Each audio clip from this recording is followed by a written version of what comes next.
The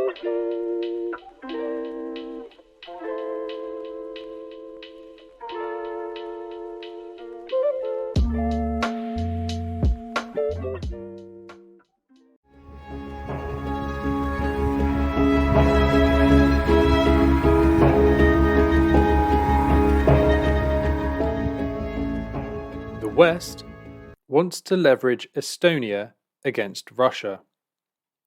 The people of the Baltics are being used as more pawns and potential cannon fodder in NATO's war against Russia. Estonia's leaders, like cocks crowing on the proverbial dung heap, believe they can make their pathetic threats against Russia with impunity, having been wound up by US and British imperialists, and no doubt assuming their sponsors have their backs.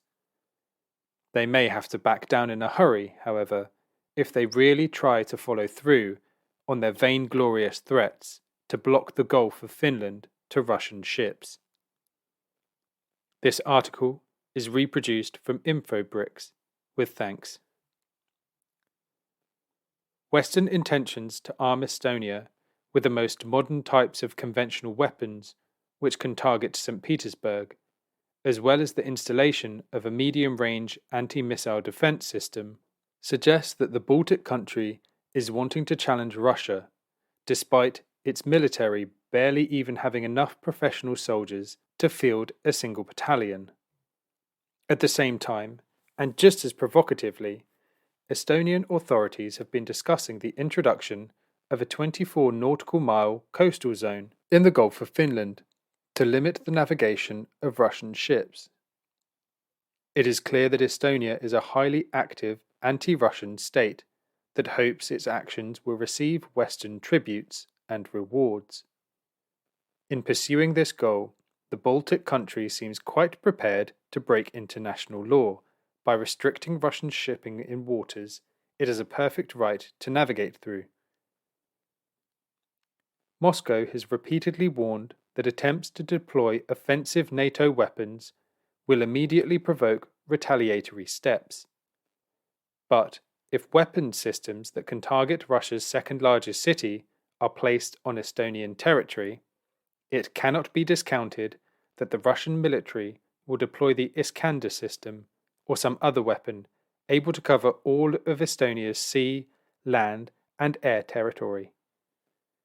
When Lithuania attempted to blockade the Russian exclave of Kaliningrad in 2022 by stopping rail and road transportation, and attempted to justify its action under the European Union's sanction regime, it was forced to back down, belatedly realizing that a military and economic blockade would provide Russia with a casus belli, a reason for war, that it would not be insured against by NATO's Mutual Defence Article.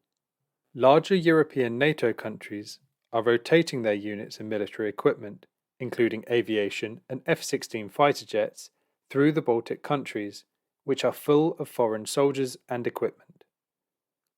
They themselves cannot ensure their own security, despite implementing policies that are extremely provocative and hostile to Russia.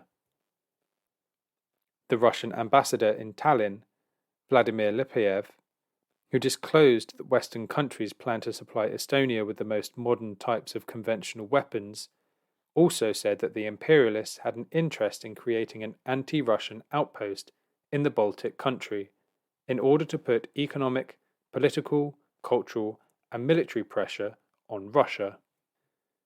But the Baltic countries are playing with fire. The Ukraine war has demonstrated that Russia is quite capable of demilitarizing hostile states. Even Ukraine, which has all the resources of the West behind it, and the second largest army in Europe after Russia's, is unable to stem the tide of battlefield defeat and territorial loss.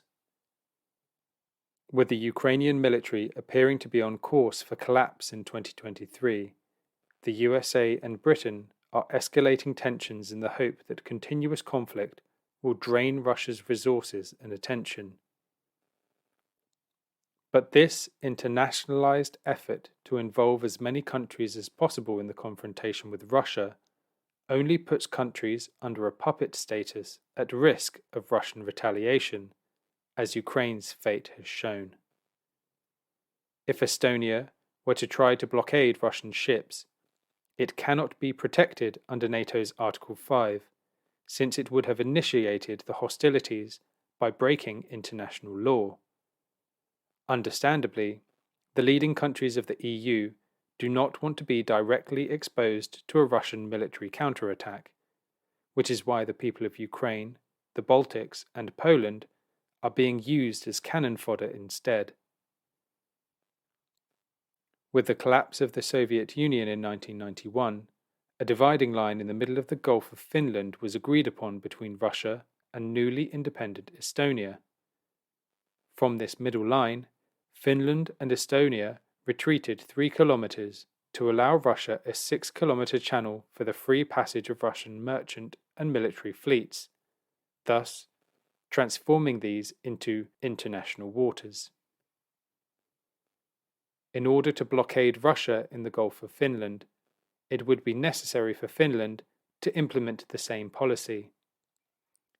If Tallinn unilaterally introduces such a zone in its territorial waters, then Russia would have the option of using the Finnish part of the Gulf.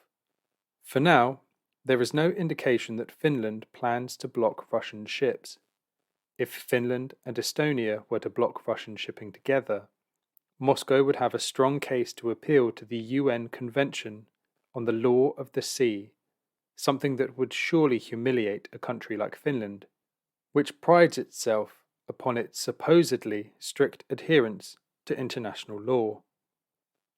So, while Estonia, encouraged by the Anglo-American imperialists, may be enthusiastic in enforcing anti-Russian measures, there is a good chance that regional countries like Finland and Germany will not want to open a new front with Russia and will work to persuade the Baltic country to moderate its attitude.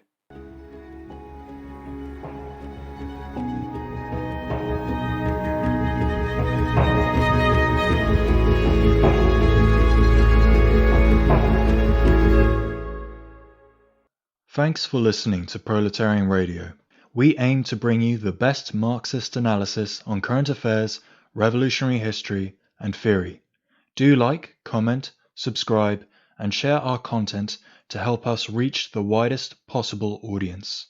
We are a small organization with limited resources, and we need workers' support if we are to grow and fulfill our mission. If you are able to make a one-off or regular donation, no matter how small, please visit our website at thecommunists.org and register as a supporter.